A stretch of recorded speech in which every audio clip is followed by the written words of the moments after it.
The alien queen demanded a friend. The nobles fell silent when she chose me instead.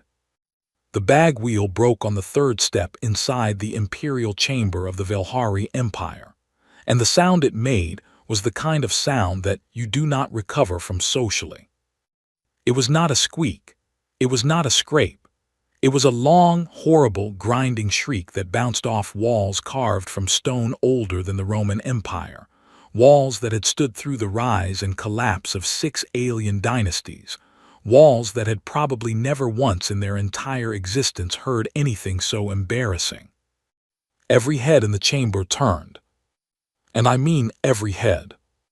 There were approximately 200 people in that room, ambassadors in their formal dress, Velhari nobles wrapped in layered silk the color of deep ocean water, imperial guards holding weapons I did not know the name of, advisors, attendants, 3 humans whose names had footnotes in actual history books.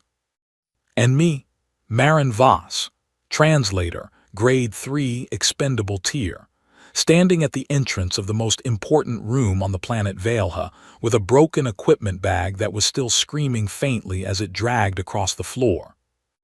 I stopped walking. The bag kept going slightly, pulled by its own momentum, and made one final, small, dying groan. The silence after it was magnificent. My supervisor, Deputy Ambassador Cole Hartley, turned his head toward me with an expression that I can only describe as a man watching his entire career dissolve in real time. He was 61 years old. He had gray at his temples and commendations on his wall, and a very real possibility of a historical footnote of his own. He had brought me because I spoke 9 Velhari dialects, and because the previous grade 3 had transferred to the outer belt office after a breakdown that nobody talked about openly. He had not brought me to make a noise like that. I mouthed sorry. He closed his eyes. I picked up the bag by its handle, lifted the broken wheel off the floor, and carried it the rest of the way. It was heavy. My shoulder informed me of this fact immediately and repeatedly. I ignored my shoulder. I was a professional. The Velhari Imperial Court was everything the briefing documents had promised, and nothing they had prepared me for. The ceiling was so high it had its own weather, not metaphorically, actually. There was a faint mist gathering near the upper arches, soft and silver. The floor was polished black stone that reflected everything, so walking across it felt like walking above an inverted version of yourself. The light came from bioluminescent panels built into the walls, warm and slightly blue, the color of late afternoon on a planet with 2 suns. It was genuinely beautiful. I noticed this in approximately the same part of my brain that was also cataloging emergency exits, nearest translation terminal, distance to the diplomatic delegation, and whether the guards near the left column had moved since I entered. Old habit. Translators learn to split their attention the way other people learn to breathe. The delegation from Earth moved in careful, practiced formation toward the center of the chamber. Ambassador Diane Lowe at the front, brilliant woman, eyes steady, the kind of person who had probably never once in her life dragged anything across a floor. Behind her, Colonel Peter Ashby of the Joint Diplomatic Security Corps, carrying himself with the particular straightness of a man who had stood in rooms like this before and intended to stand in many more. Then the advisors. Then the cultural attachés. Then Hartley. Then me at the back, carrying the broken bag by hand. We stopped at the designated position. The floor had a subtle marking on it, Velhari courtesy. They did not want their guests to have to guess where to stand. I had always appreciated that about them. In the briefings I had read, they were described as a formal people, a proud people, a people whose sense of ceremony went so deep it had effectively become biology. Everything in their culture had a place and a protocol and a weight. Every greeting, every silence, every gesture. That was why the moment happened the way it did. Because something without a place stands out. The ceremony began. High Translator Orvith, a Velhari male, tall, with the characteristic ridge along his jaw that marked the ruling class, began the formal opening address in High Velhari, the register used only in imperial settings, a dialect so precise that each word had exactly one meaning and no others. I stood slightly apart from the main group and listened, cross-referencing against the 6 other dialects I carried in my head, noting the places where the formal register diverged from common speech in ways that changed the emotional weight of the words. The delegation had an official translator, Dr. Aaron Price, Grade 1, 2 decades of experience, 4 published papers on Velhari linguistic structure. He stood near Ambassador Lowe and was doing his job with flawless professionalism. I was there as backup, as insurance, as the person you do not officially need but bring anyway because the universe occasionally does exactly what you do not plan for. I was also there because I was cheap and already on the payroll. The ceremony unfolded. There were 5 formal stages to a first reception in the imperial court. I had memorized all of them. We were in stage 2, the declaration of intent, where the visiting delegation acknowledged the sovereignty of the throne and the visiting party's purpose, when the Queen entered. I had seen photographs, briefing images, official portraits, 2 unauthorized images taken by a journalist who had subsequently been asked very politely to leave Velhari space, and had done so at considerable speed. The photographs had not quite gotten it right. Queen Varith of the Eternal Breath, 7th of her resonance, walked into the chamber from the far left entrance, and the room did not bow, not exactly, it sort of compressed. Like everyone simultaneously became slightly smaller and more careful. She was tall by Velhari standards, which made her exceptionally tall by any standard, and she moved the way people move when they have never once in their lives had to hurry. Slow, deliberate, every step placed like a word chosen carefully. Her formal dress was deep blue-black, the color Velhari called Night Between Stars, and it had no ornamentation except a single narrow band of silver at her collar. In a room full of nobles draped in layers of decoration, that simplicity was the loudest thing in the space. She took her position on the raised platform at the chamber's center. The ceremony resumed. I was watching her hands. Old habit again. Hands carry what faces learn to hide. Her hands were still, folded, correct. She was performing her part of this ceremony with the same flawless professionalism as everyone else in the room. Stage 3, Stage 4. And then my bag, which I had set down carefully beside me, shifted. Not dramatically, not catastrophically. The broken wheel, freed from my grip, settled against the floor at a new angle, and the bag listed sideways and emitted a single, soft, resonant creak. In the quiet of Stage 4. In the Imperial Chamber. Every Velhari head turned again, slower this time, more deliberate. Including the Queen's. Her eyes large, the deep amber gold of her species' ruling caste, moved from the bag to me. They stayed. I did not look away. Looking away in Velhari culture was a signal of guilt. I had read enough to know that. I held her gaze, which was an extraordinary thing to do to a queen, and I said, very quietly, because we were at the edge of the designated translator's range, and I was technically not supposed to be speaking at all. Apologies, Your Radiance, equipment failure.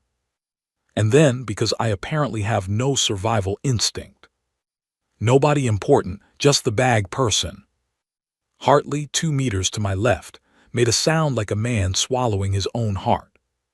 The Queen looked at me for another 3 seconds, which is a long time in any culture. And then she laughed. Not a polite sound, not the controlled expression of amusement that formal occasions produce.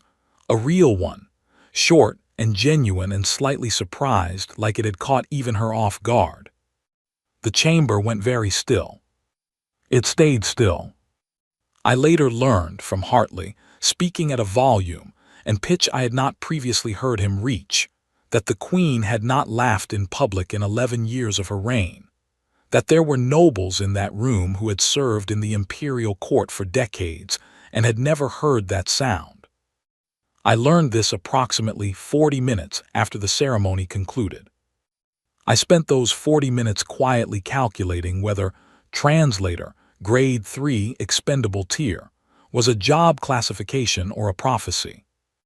I should have kept my mouth shut. I always should have kept my mouth shut. I never do. The ceremony of companion selection had been on the official schedule for 6 months. I know this because I had processed the translated versions of the diplomatic calendar, all 47 pages of it, and I had highlighted the ceremony in green because it was culturally significant, then unhighlighted it because it had nothing to do with the translation team's responsibilities, then highlighted it again because I have a problem with letting things go. The briefing document on the ceremony was 11 pages long. I had read it twice on the transport ship, once more during the overnight, and one final time this morning while eating a protein bar that tasted like someone had described food to a machine, and the machine had tried its best. The summary version: every 3 years, the reigning queen of the Velhari Empire selected a companion, not a political advisor, not a military officer. The Velhari had entire ministries full of those. A companion was something older than any of those titles. Something the culture had carried since before the empire existed, back when the Velhari were still a scattered collection of city-states, back when queens were local things, human scale, and a queen without a trusted peer beside her was considered incomplete by the culture's own accounting.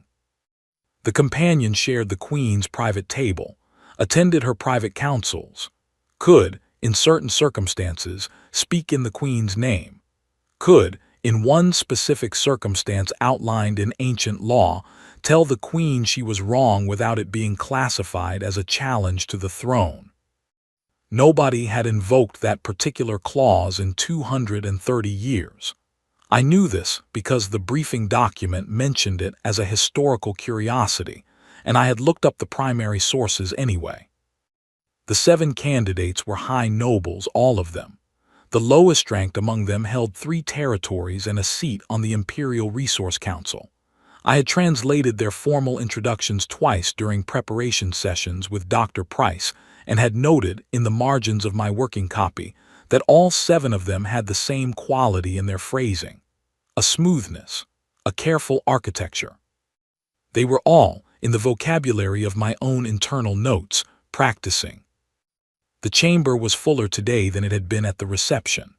The gallery levels, which had been closed during the diplomatic reception, were open now, and they were occupied.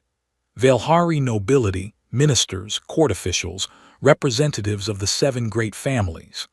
The sound of the gathered crowd before the ceremony began was a low, constant murmur, like the room itself was breathing. The translation team was positioned in the designated observation area to the right of the main floor. We were behind a low rail, far enough from the central proceedings to be unobtrusive, close enough that I could read lips if I needed to. I had my earpiece in. Dr. Price had the primary feed. I had the backup. Hartley was beside me. He had not spoken to me directly since the previous evening's debrief, during which he had used the words unprecedented, catastrophic, and professionally mortifying in the same sentence. He stood very straight now, looking at a point somewhere above the proceedings, wearing the expression of a man who has decided that controlled distance is his best available strategy. I watched the candidates. They stood in a formal line in the center of the chamber, 7 high nobles dressed in the full regalia of their respective houses. The colors were extraordinary. Each house had its own palette, its own symbolic arrangement, and the combined effect was like standing in front of a stained glass window the size of a courtyard. Beautiful, deliberate, every thread of it chosen for what it communicated. They knew what they were communicating. That was the thing. They had all dressed for the Queen's eyes, and they all knew it, and they all knew that the others knew it, and yet somehow they had each managed to look as though they had simply worn what they always wore. 7 people, 7 performances. The Queen entered. The room did the compression thing again. I had started to think of it as the gravity effect, the way a sufficiently large presence changes the shape of a space just by occupying it. She wore dark blue again, a different cut from yesterday, simpler. The silver band at her collar was the only decoration. She walked to the line. I watched her hands. Still closed, the same posture as yesterday, the posture of ceremony. She moved to the first candidate, Lord Vareth Salyun, who bowed with a precision that had definitely been rehearsed. The Queen inclined her head, held the position for the traditional 3 seconds, moved on. Second candidate, third, fourth. Her hands never changed. Still, closed. The slight tension at her jaw that I had noticed yesterday was present today too, a faint tightening that was not visible from the gallery but was visible from where I stood, at the right angle, with the right kind of attention. Fifth candidate. Sixth. I noticed, in the margin of my own awareness, that the murmur from the gallery had died completely. The room was holding its breath in a way that had nothing to do with protocol. Something in the gallery had felt what I was seeing in her hands, that nothing was landing, that she was moving through this line the way you move through a task you have already decided will not give you what you need. She reached the 7th candidate, Lady Iarth Vaughan, the youngest of the 7, and by most accounts in the political briefings I had processed, the favorite. Lady Iarth was 3 years younger than the Queen, belonged to a house with deep historical ties to the throne, and had been educated in the same imperial academies. She was, on paper, the obvious answer. The Queen stopped in front of her. The silence in the chamber reached a new quality, the kind of silence that means everyone is listening so hard they have forgotten to breathe. The Queen looked at Lady Iarth for 3 seconds. And then she kept walking. Past the line, past the 7 candidates who were still holding their formal positions with admirable professionalism, past the low barrier that separated the main floor from the observation areas. She walked directly toward us. My brain, which is a reasonable and logical organ most of the time, went through several rapid calculations. She was walking toward the translation team. She was walking toward Dr. Price. He was the senior translator, grade 1, the obvious person for any communication-related purpose. It was clearly Dr. Price she was walking toward. This was fine. This was normal. This was. She stopped in front of me. I was aware, in a detached and slightly floating way, that every person in the gallery above was currently looking at the back of my head, that the 7 high nobles were still standing in their formal line, now facing slightly the wrong direction, that Hartley had stopped breathing entirely. The Queen's eyes were amber gold, very clear, very direct, and much closer than they had been yesterday. She said in standard, quiet enough that it did not carry to the gallery, "You." My mouth said, before my brain had fully signed off on this, "I'm sorry, Your Radiance, I think there may be some confusion. I'm the bag person." The Queen's expression did not change. Not exactly, but something in it shifted the way light shifts when a cloud moves. "Yes," she said, "you are not practicing anything." 5 words. I have translated thousands of sentences in my career. Documents, speeches, negotiations, arguments, ceremonial addresses in dialects that took me 3 years to learn. I have translated things that changed the outcome of trade agreements, things that kept 2 species from a conflict nobody wanted. Those 5 words were the hardest thing I ever had to keep my face still for.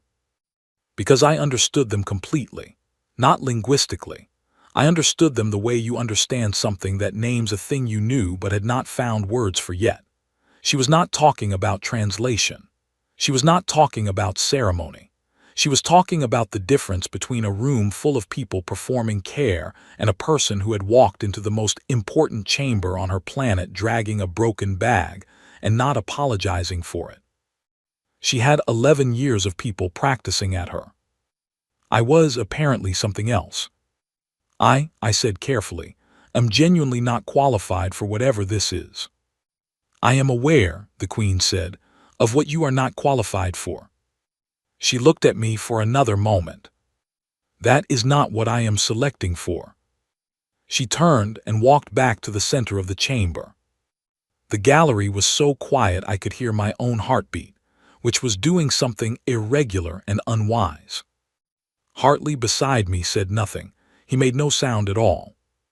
He simply stood very still, the way things stand still when they are deciding what kind of event they are currently inside.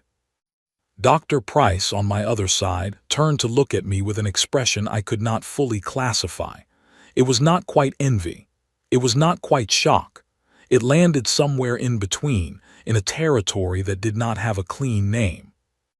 I looked at the broken bag, sitting on the floor beside me. It had started all of this. I was briefly, irrationally furious at it.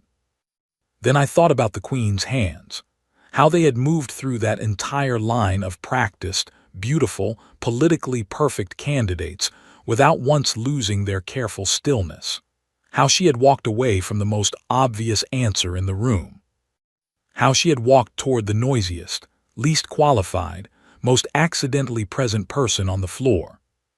The nobles' faces, when I finally let myself look at them, were extraordinary. I will be honest about that. Worth it. Probably. Nobody had ever written a job description for what I was now. I checked, not metaphorically. I submitted a formal query to the Human Diplomatic Corps Human Resources Department via encrypted channel, requesting clarification on my current role classification, compensation tier, and applicable conduct guidelines. The response came back in 48 hours. It said query under review. That was 3 weeks ago. My official title, as issued by the Velhari Imperial Court, was Companion of the First Order, Voice Friend to the Eternal Breath. This was a title that had not existed in over 200 years, and that the court scribes had apparently had to reconstruct from historical archives, which meant there was an actual Velhari archivist somewhere who had spent time finding the correct ancient calligraphy for my name. I was still listed as translator, grade 3, on the human side of the paperwork. The broken bag was still broken. I had been offered a replacement 3 times by the court's equipment staff. I had declined all 3 times. I was not entirely sure why. Something about the bag felt important to keep. It had gotten me here, after all, which was either the best or worst thing it had ever done, and either way it had earned its place. I named it Gerald. This was not information I shared with anyone. The first week was an education in the geography of a palace that was effectively a city. The Velhari imperial residence covered an area larger than the diplomatic district of New London, and it had levels, underground passages, formal wings, working wings, garden territories that were technically indoors, and at least one courtyard that I found by accident and was later told had not been opened in 40 years. I found it because I had taken a wrong turn with Gerald, and the screech of the wheel had echoed through a corridor I was not supposed to be in, and a door at the end of it had opened onto a garden full of plants that had no names in any human botanical catalog. I sat in that garden for an hour. Nobody came looking for me. I think they assumed I knew where I was going. The Queen's schedule was structured in a way that made sense once I understood its logic. Mornings were formal, councils and ministers, and the machinery of governing an empire that stretched across 14 star systems. Afternoons were semi-formal, advisors and cultural sessions, and whatever the diplomatic equivalent of inbox management was called at the imperial level. Evenings were, theoretically, private. The companion attended the evenings. That was where the actual job happened, not in councils or ceremonies. In a set of rooms at the east end of the residence that were smaller than I expected, furnished without the elaborate decoration of the formal spaces, with wide windows that looked out over a garden that did glow faintly at night, because the plants had bioluminescent properties that the briefing documents had not mentioned. The Queen sat at a low table. I sat across from it. The first evening, we were both quiet for a while. Not uncomfortably. It was more like two people who have been told they are supposed to do something together and are independently deciding what that something actually is. Then the Queen said, "Do humans choose their friends or do they simply accumulate them?" I thought about this honestly. I thought about my best friend from university, Claire, who I had met because we had been assigned adjacent lockers, and she had borrowed my notes once and never returned them, and somehow this had become a 7-year friendship. I thought about my colleague from the Outer Belt posting, End, who I had hated for the first 6 months and then realized, during a power failure that left us both stuck in the translation booth with nothing to do but talk, that he was one of the most interesting people I had ever been annoyed by. "Bit of both," I said. "You bump into someone enough times, survive something stupid together, and then one day you realize you're in it and it's too late to leave without paperwork." The Queen was quiet for a moment. "I have bumped into no one," she said. "I am always seen coming." I looked at the table between us. There was fruit on it, arranged in a shallow dish. Velhari fruit, which I recognized from cultural catalogs but had never actually eaten. One of them was dark purple, slightly translucent, the size of a large grape. I picked it up and ate it. The Queen watched me do this. I found out, 30 seconds later, that eating from the Queen's table without formal invitation was a violation of 9 distinct court protocols, 6 of which were considered serious, 2 of which had historically resulted in diplomatic incidents, and 1 of which I could not find in any document I had access to, which the court attendant who explained this to me the following morning seemed to find more alarming than the violation itself. In the moment, all I knew was that the fruit tasted like something between a plum and a star anise, and that the Queen had not stopped me or called anyone, and that seemed like information worth having. "Is it good?" the Queen asked after a pause. "Yes," I said. "You did not ask." "I noticed." Another pause, then very quietly, "Nobody does that." She was not talking about the fruit. I knew that. I did not say so. I reached for another piece of fruit and ate it, and the Queen's expression did something I had not seen it do before, something that was not quite a smile but was in that general direction, a loosening around the eyes, a slight release of the jaw tension I had been tracking for 2 weeks. The evenings became a rhythm. The Queen talked, not the way she talked in councils, which was precise and weighted and careful, every word placed like a stone in a wall. She talked the way people talk when they are finally allowed to. She had opinions about the architectural decisions in the eastern wing of the residence, which she found excessive. She had strong views on a historical Velhari military commander whose reputation had been inflated by generations of enthusiastic biographers. She found formal ceremony genuinely meaningful, but she also found it exhausting in a way she had apparently never said out loud before, and saying it out loud seemed to surprise her, the way you are surprised by your own voice in an empty room. I talked, too, about Earth, which she had questions about that were more specific than the ones in the formal diplomatic briefings. Not describe your planet's political structure, but what does rain smell like on the surface? And why do humans build monuments to things they want to forget instead of destroying them? And you said you had a friend named Claire who never returned your notes and this became a friendship. Explain this. I explained it. She listened with the particular quality of attention that I had started to think of as the Queen's real face, the one that existed under the ceremony, the one that had been waiting 11 years for a room where it was allowed out. Between the evenings, there was the court. The court was something else entirely. The Velhari nobility was not, as a class, stupid. They had survived centuries of succession crises, imperial expansions, cultural upheavals, and at least 3 events in their recorded history that the diplomatic documents described diplomatically as significant internal restructurings, and that I suspected were something considerably more dramatic. They were political creatures in the deepest, most thorough sense of the word. They understood power the way I understood grammar, instinctively, structurally, able to identify a weakness in a formation at a glance. And I was a weakness. I knew this. I was not offended by it. It was accurate. I was an irregular piece in a system designed around regularity, and irregular pieces are either threats or levers, and the court had clearly decided on levers. The first approach came from House Salyun. Lord Vareth, the first candidate from the ceremony, sent an attendant with a formal gift and a note requesting a private meeting to discuss matters of cross-cultural academic interest. The note was politely written and completely transparent. I sent back a polite decline and a small note of my own that said, I appreciated the interest and suggested that any academic inquiries could be directed to Dr. Price, whose expertise far exceeded mine.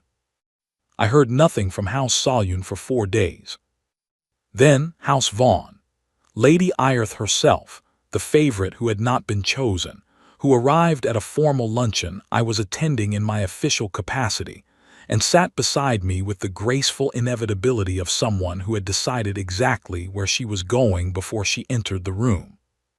She was impressive. I want to be fair about that. She was intelligent, well-read, genuinely curious about humans in a way that was not entirely tactical, and she had a dry sense of humor that came out occasionally and was better than she was letting it be. In another context, I might have liked her. In this context, she wanted something. You have an unusual position, she said, over a dish that I was eating carefully because I had made the fruit mistake once and not made it again. The court does not quite know what to do with you. The court and I have that in common, I said. She smiled. There are people here who would very much like to help you navigate it. That is very kind. It would be, of course, mutually beneficial. That is very honest, I said. She looked at me with something that might have been genuine respect if it were not also very clearly tactical. You know exactly what I am doing. I speak 9 dialects, I said. I do not miss subtext. She sat with that for a moment. Then she said, almost genuinely, then you understand that I am not your enemy. I understand, I said, that you do not currently need to be. She left not long after. The mutual beneficial arrangement did not come up again. The third approach was different. It came from a faction I had classified in my own notes as the old houses, the 3 oldest great families in the court, the ones whose history with the throne predated the current dynasty. They did not send attendants or sit beside me at luncheons. They simply let it be known, through a series of small, layered, perfectly deniable social signals, that my continued comfort in the court was something that existed in relationship to certain understandings, and that those understandings were not currently in place. It was delivered in High Velhari, the formal register, the full 6 meanings deep version. An attendant said it to me in passing during a corridor walk, as though commenting on the weather. I parsed it in 11 seconds. It took me 11 seconds because it was genuinely well constructed. I appreciated the craftsmanship even as I was annoyed by the message. I responded in the low register, the one for servants and vendors and street conversations. I responded very pleasantly, and I said something that translated roughly as, I hear you and I want you to know that I do not find this as intimidating as you have calculated, because I have been underpaid by humans in suits for 6 years, and this is at least more interesting. The attendant's face did something spectacular. I walked back to my rooms with Gerald over my shoulder, and I thought about what the Queen had said on the first evening. I have bumped into no one. I am always seen coming. 11 years of being seen coming. 11 years of a court that practiced everything, that packaged every conversation, that wrapped every interaction in the beautiful architecture of purpose and strategy. And then one person with a broken bag. I was beginning to understand why she had chosen me. I was also beginning to understand that this made me genuinely dangerous by court standards, not because of anything I intended to do, but because authentic things in a world of practiced ones are impossible to predict. That night at the evening table, the Queen said, "3 houses approached you this week." "Yes," I said. "What did you say to them?" I told her, including the low register response. The Queen's jaw tension did the loosening thing again, more completely this time. "You told a herald of House Salyun, in the register used for market vendors, that their intimidation tactics were less frightening than your previous employer." It was an accurate comparison. "You are," the Queen said carefully, "very strange." "I know," I said. She picked up a piece of fruit from the dish between us and placed it on my side of the table without comment. It was the first time she had done that. I ate it. It tasted like something between a plum and a star anise. Same as always. Everything the same, and also nothing at all like before. The formal accusation arrived on a Tuesday. I know it was a Tuesday because I had finally gotten the human side calendar synced to the Velhari day cycle, which runs on a 29-hour clock, and the sync had taken me the better part of a week, and I had marked it as a personal achievement. The notice arrived at my rooms at the 7th hour of the day, delivered by a court official in formal dress who handed me a sealed document, bowed at precisely the correct depth for my rank, and left without making eye contact. I opened it. It was 11 pages long. I read it twice, the way I read everything important. The first time for content, the second time for architecture, because the architecture of a document tells you almost as much as what it says. The content: a formal petition to the imperial judiciary, submitted jointly by 3 great houses, arguing that the selection of a non-Velhari national as companion of the First Order constituted a potential security compromise, that my presence in private councils represented unauthorized access to sensitive imperial information, and that my background, training, and affiliations had not been subjected to the verification processes required by imperial law for holders of my now official rank. It was signed by representatives of House Salyun, House Vaughn, and the oldest house, whose name in High Velhari translates roughly as the House of First Morning, and whose political history I had read about in the archives that one time I got lost in the East Corridor. The architecture, careful, precise, and almost completely airtight. Every clause referenced existing imperial law. Every concern raised was technically legitimate. The petition did not call for my removal directly.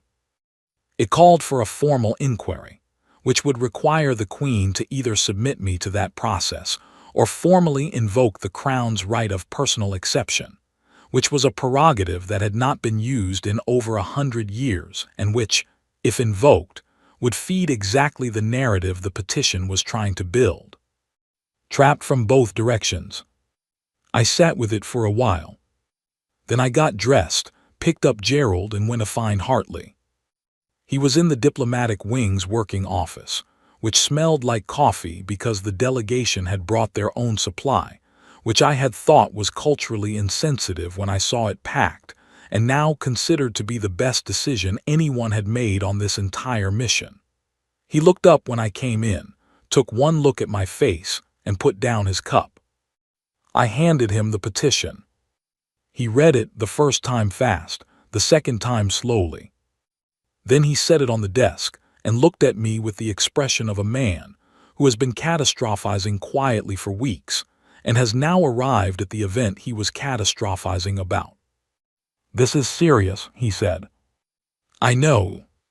The legal argument is valid. They found the statute. It is a real statute." "I know." He picked up the petition again and looked at the signatures. "All 3 of them. That is coordinated." "Yes." "They waited," he said, "until your position was officially registered on the imperial record, until there was something concrete to target." I noticed. He looked at me, not with the resigned exasperation of the past several weeks, something different, something that might have been concern. Voss, how are you actually doing? I looked at Gerald. The broken wheel had picked up a small piece of court floor debris, something pale and crystalline, and it was lodged in the mechanism at an angle. I'm fine, I said. Cool, great, fine. Hartley clearly did not believe this. He also clearly knew me well enough by now not to push it. I need to notify Ambassador Lowe. Obviously, this has political dimensions that extend well beyond your situation. I know. If the Queen invokes personal exception, it looks like favoritism and confirms their narrative. If she submits me to inquiry, it undermines the companion appointment and signals that the court's pressure can move her on personal decisions. Either way, they make a point. Hartley looked at me with the particular expression of a man discovering that the person he had spent weeks underestimating is not, in fact, what he had estimated. You mapped all of that. I translated the document in my head while I was reading it. Old habit. He was quiet for a moment. Then, what do you want to do? What did I want to do? I thought about it honestly, with the seriousness it deserved, which took approximately 4 seconds because the answer was the same thing it had always been. Nothing, I said. I want to do my job. I left him with the petition and walked to the Eastern rooms for the morning session I had on the schedule. Routine. Attendance at a cultural briefing, non-speaking role, document presence only. I sat in the back, near the door, and did my job, and did not think about the 11 pages in Hartley's office, and absolutely did not think about what was going to happen next. I thought about it the entire time. The hearing was called for 3 days later. It was held in the chamber of formal address, a smaller space than the imperial chamber but with the same black stone floor and the same bioluminescent walls, and with a raised judicial platform occupied by 3 imperial jurists in robes the color of deep amber. The gallery was full, not with the same crowd as the companion ceremony, but with the people who followed legal proceedings the way others follow political theater, which in the Velhari court was essentially the same thing. The petitioning houses had their representatives present. Lord Vareth Salyun, a senior official from House Vaughan, not Lady Eyerth herself, a deliberate choice that signaled they were treating this as administrative rather than personal, which I found more alarming than personal would have been. And from the oldest house, a woman I had not encountered before, very senior, very quiet, who sat with the perfect stillness of someone who has been in rooms like this many times and knows that patience is the sharpest tool available. The delegation had seats to the right of the judicial platform. I sat beside Hartley and behind Ambassador Lowe, who had her own particular brand of stillness, the kind that had probably won her every difficult room she had ever been in. The Queen was not present. That was normal. The Queen did not attend judicial proceedings. Her presence would alter the nature of the space. There were protocols. The lead jurist opened the session. He read the petition in formal register, all 11 pages, which took 40 minutes, and the chamber was so quiet during those 40 minutes that I could hear the bioluminescent panels in the wall, a faint, soft, continuous hum that I had never noticed before. When he finished, he invited the petitioning parties to present supporting statements. Lord Vareth stood. He was good. I want to be fair. He was measured and precise, and he stayed completely inside the legal boundaries of the petition, never once making it personal, framing everything as a matter of institutional integrity and the protection of imperial security protocol. He cited 4 statutes and 2 historical precedents. He did not look at me once during his statement, which was also a choice, a calculated one, because looking at me would have made it about me, and keeping it abstract made it about the law, which is much harder to argue against. He sat down. The woman from the oldest house stood and added 3 paragraphs that were so legally dense I needed a full second pass to decode them in real time. The core of it, the petition was not about the individual. The petition was about the process. The absence of proper verification was the concern. Any resolution that addressed the verification gap would satisfy the petition's requirements. Very clean. An off-ramp offered. Submit to inquiry, fill the gap, and the petition becomes moot. Very clean and very much a trap, because an inquiry could last months, and months of an open inquiry was its own political statement. The senior jurist turned to the diplomatic delegation. Ambassador Lowe began to rise. The door at the far end of the chamber opened. The Queen walked in. The chamber did the compression thing. Every person in it became simultaneously smaller and more careful, but this time there was something else underneath it, a current of shock. Because the Queen did not attend judicial proceedings, there were protocols, and here she was.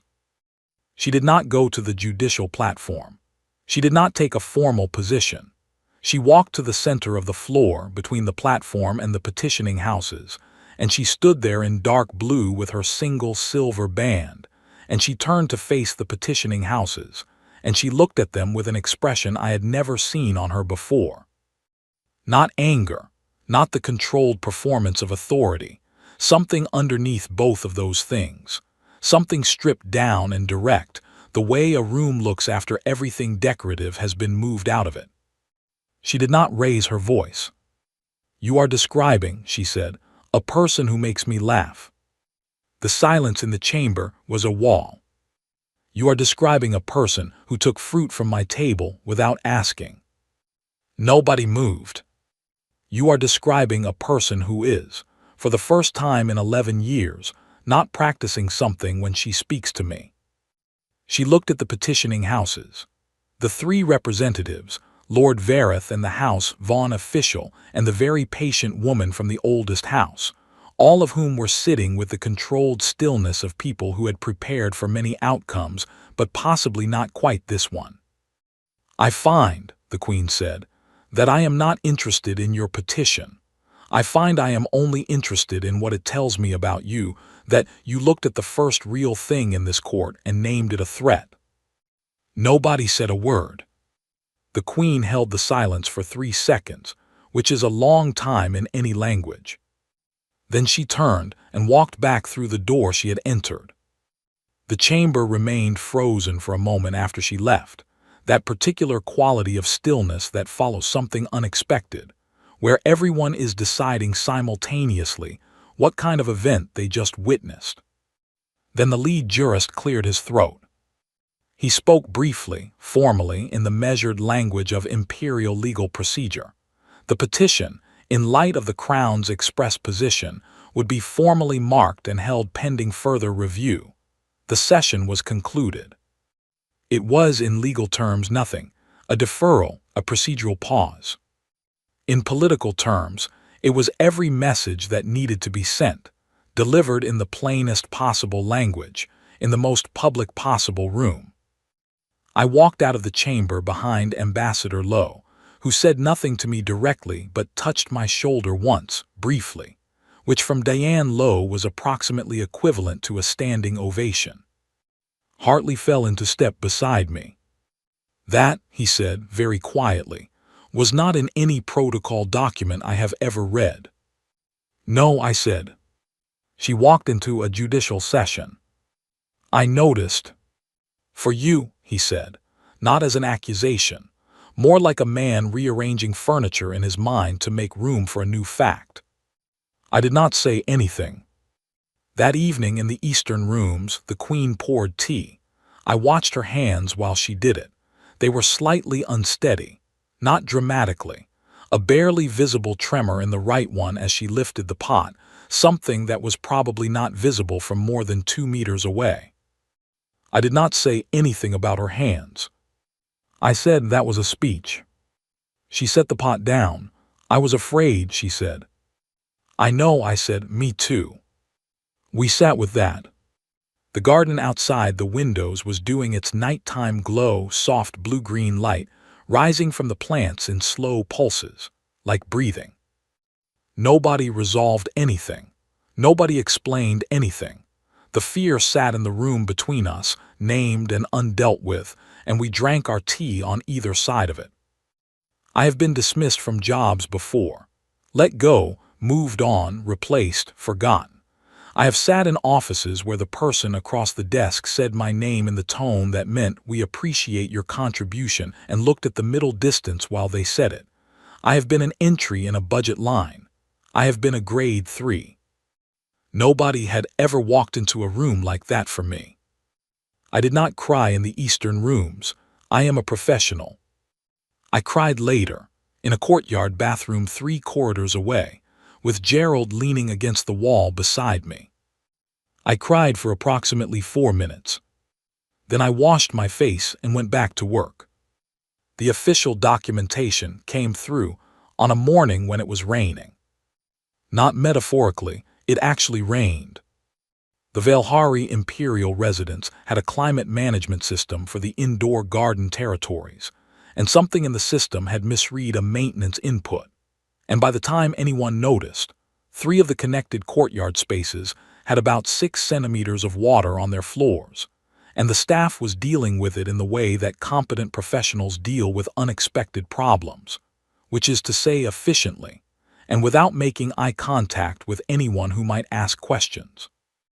I found this out because I walked through one of the affected corridors carrying Gerald and got the wheel wet, which made the screech take on a new, slightly wetter quality. I stood in the damp corridor and received, on my diplomatic communicator, 2 messages simultaneously.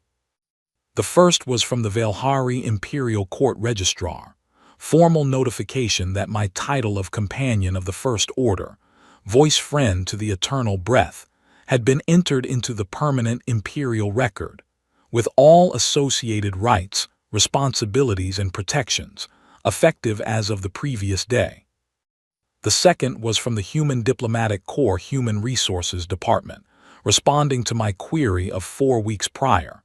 It said, "Current classification under review, please allow additional processing time. Your grade 3 designation remains active pending resolution." I stood there in the wet corridor, official companion to the ruler of a 14-system empire and still technically translator, grade 3, expendable tier, and Gerald made a small sound as the wet wheel settled, and I laughed.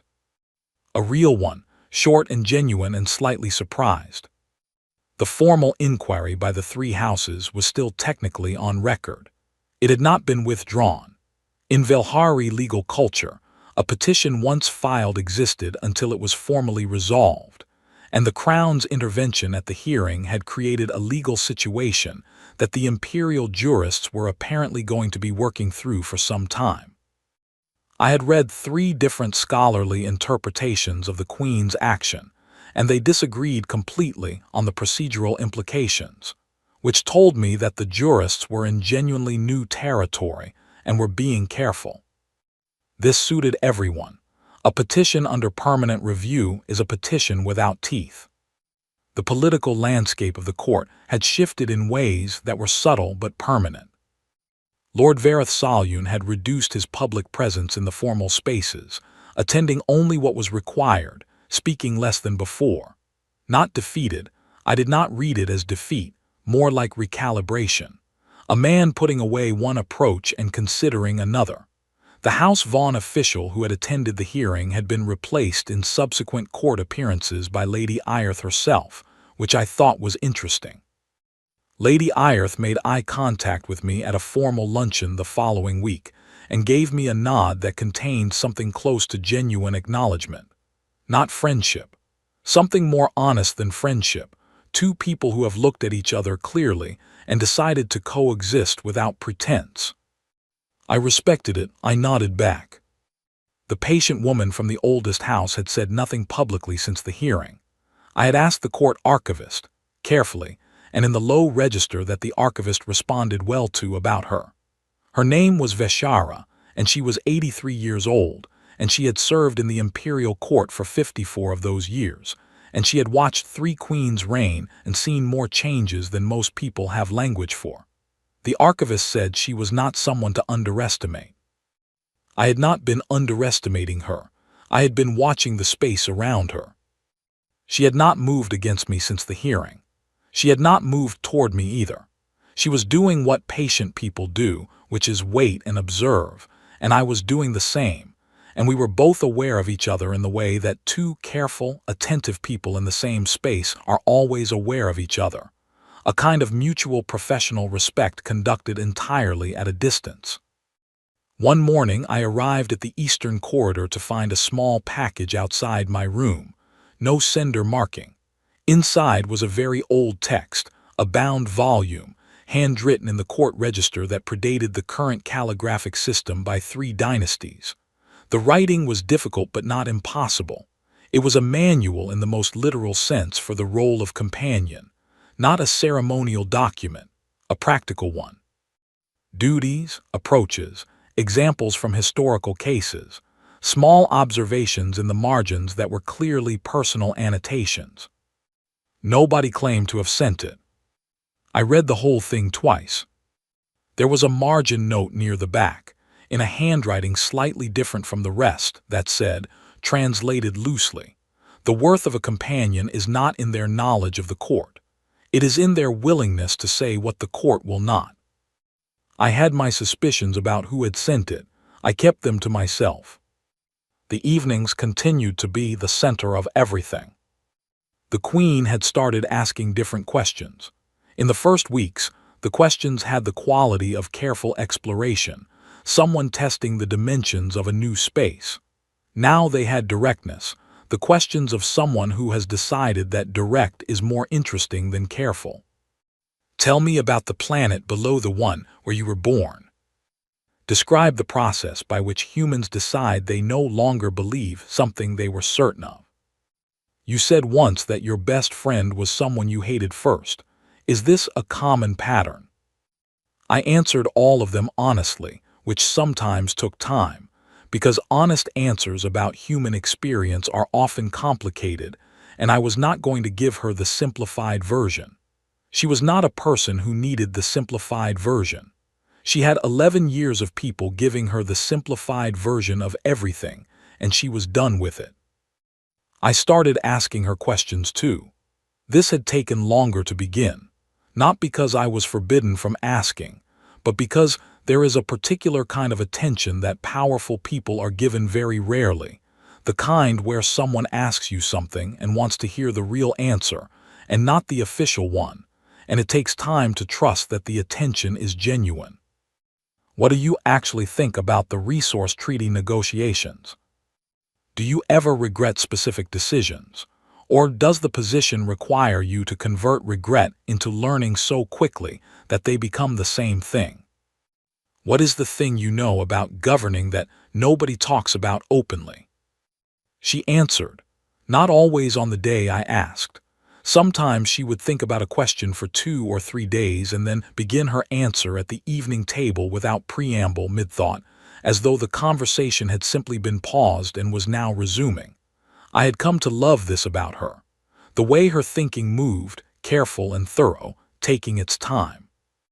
2 months after the hearing, there was a formal state visit from the Kethvar Confederation, a species I had not previously encountered, and had spent 10 days reading about in preparation.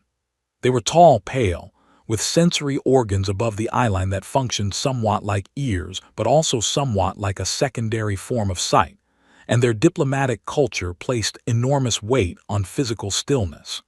Motion during formal conversation was considered aggressive. During the full formal reception, which lasted 6 hours, I had to stand in the observation area without moving in any way that could be interpreted as hostile, which meant I stood very straight for 6 hours with Gerald. For once, cooperating completely because I had secured the broken wheel with a temporary fix that I had been putting off for 3 months and had finally addressed that morning. Gerald was silent.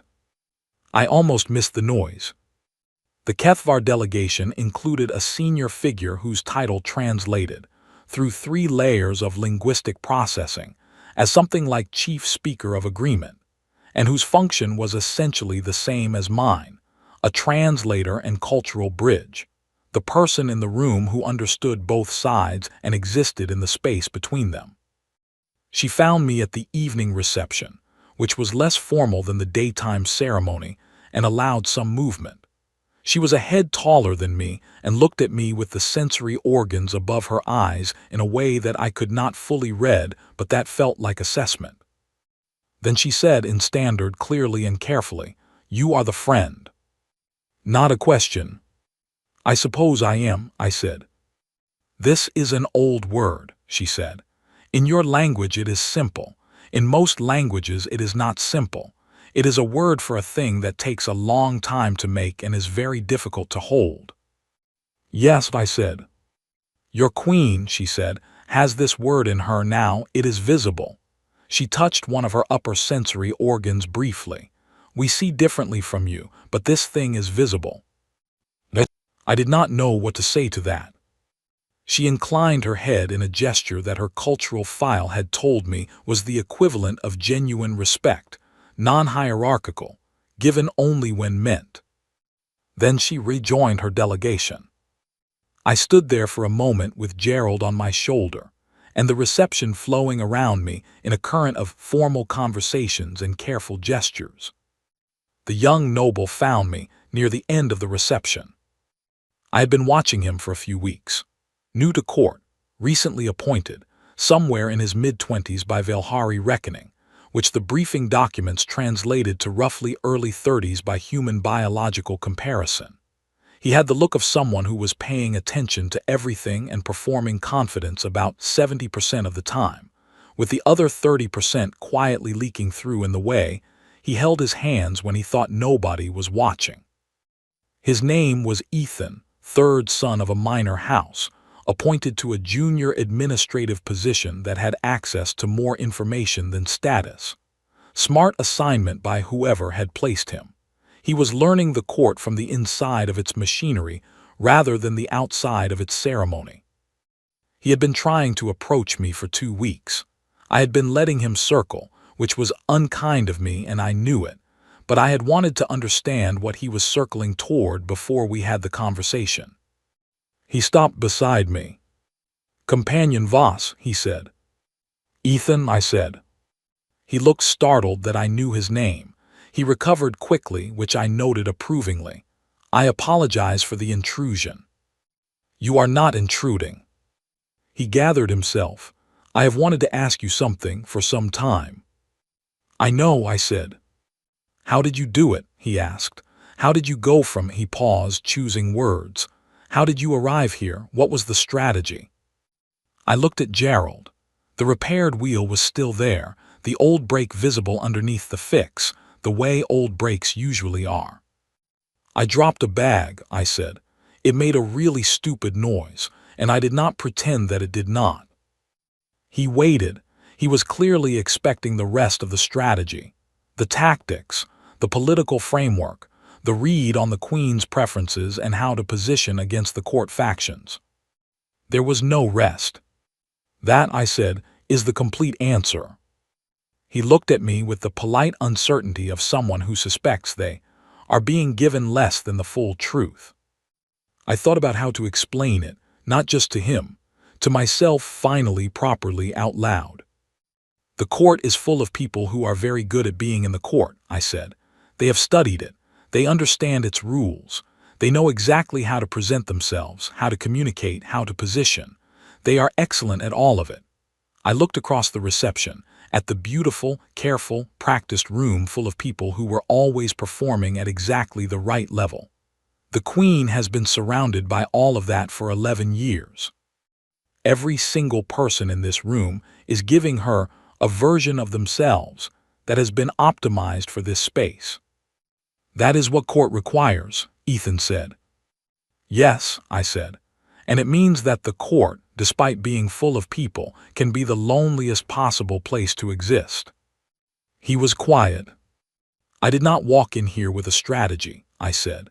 "I walked in here with a broken bag and no political capital and 9 dialects, and a very reliable habit of saying exactly what I actually think. I was not impressive. I was not practiced. I was just real, and real things in a practiced world stand out more than the most impressive performance you can imagine." I picked up Gerald by the handle. the way I always did when the wheel was giving me trouble. The bag made noise. I did not apologize for it. I told the most powerful person on this planet that I was the bag person. I took fruit from her table without asking because I was hungry and the fruit was there.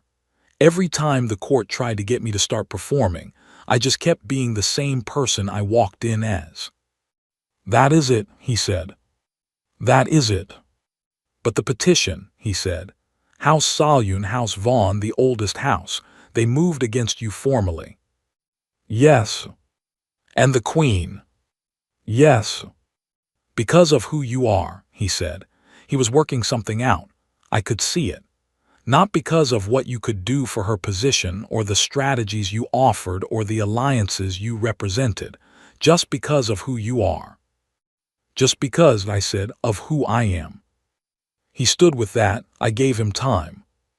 "We do not teach this," he said finally. "In any academy I attended, in any preparation I had for court, none of it said, 'The most important thing is to be real.'" "No," I said. "Courts do not teach it. Courts teach the opposite. They teach you to perform the real until the performance replaces it." He looked at me, young, serious, processing. "How do you resist that over time? How do you stay the person you walked in as?" I thought about it, about the evenings, about the fruit, about Gerald and the wet corridor and the rain this morning and the 4 minutes in the courtyard bathroom after the hearing. "You find one person," I said, "who wants the real version of you, and you show up for them the same way every time. The sameness is the resistance.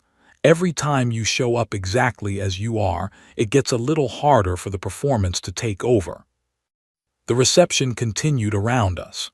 Somewhere across the room, a court musician began a piece that I recognized from the cultural catalog, something traditional and complex, built around a repeating theme that varied slightly each time it returned. I had always liked that about Veilhari music. How the theme came back changed but recognizable. How you could trace it through all the variation and find the original still in there, doing the work underneath. "One more thing," I said. Ethan looked at me. "The broken bag," I said. "Do not fix it too fast. The things that are awkward about you, the things that make noise at the wrong moment, the things you keep wanting to apologize for, those are the most honest parts. They are the things that cannot be performed. Let them exist." He was quiet for a long time after that. I left him standing there, still thinking, which seemed like the right place to leave him. On the other side of the reception hall, the Queen stood with the Kethvar delegation, listening to something their chief speaker was saying with the particular quality of attention that I had learned to read as genuine interest rather than performed engagement.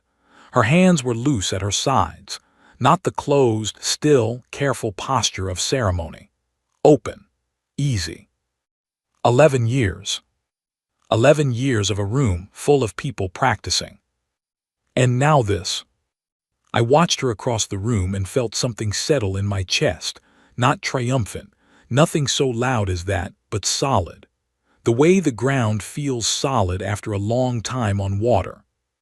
We are terrifying, us humans, not because of what we carry into a room, not because of how we fight or how we survive, or what we build in the dark corners of impossible situations. Because of what we refuse to hide. Because we will drag our broken, noisy, inconvenient selves into the most important room we have ever stood in. And when everyone stares, we do not apologize, and we do not smooth it over, and we do not practice. We let it be loud. And somewhere in the rooms that empires build to protect themselves from exactly that kind of noise, there are people who have been waiting their whole lives for someone to just show up. Just real. Just there. I picked up Gerald, and the wheel made its familiar sound on the black stone floor, and I walked across the room toward the Queen. She heard me coming. She looked up, and she smiled the way people smile when the thing they have been waiting for finally arrives. Not practiced. Not performed. Real.